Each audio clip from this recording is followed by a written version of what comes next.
Hi friends, మినపప్పు దోరగా ఏపేసుకుందామండి. Stock పెట్టుకోనాకి సున్నుండలు చేసుకోనాకి చూడండి ఇలా దోరగా ఏపేసుకోవాలి. లింగి బట్ట పరుచుకునండి తిరగలు వేసుకుందామండి. తిరగలు వేసుకొని తిరగట్లో ఇసురుకుందామండి. మిక్సీది టేస్ట్ ఉండదండి, మిల్లికి పంపినా టేస్ట్ ఉండదు.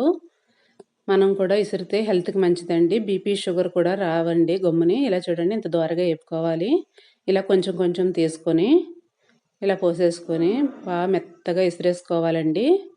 ఒకళ్ళు ఇసరలేరు, ఇద్దరు పట్టాలండి. ఇలా కొద్ది కొద్దిగా పోసుకుంటే ఇద్దరు పట్టేస్తే మెత్తగా వచ్చేస్తుంది.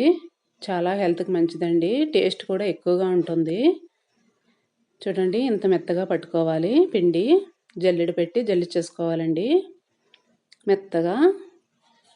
చూడండి కలరు ఇలాగా. హార్లిక్స్ డబ్బా ఉంటే కనుక స్టోర్ చేసేసుకోండి.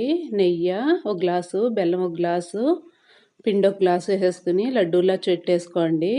మెత్తగా నూరేసుకొని చాలా చాలా టేస్టీ అండి. మేము ఎప్పుడు ఇలా స్టాక్ పెట్టుకుంటాం, మీరు కూడా స్టాక్ పెట్టుకోండి.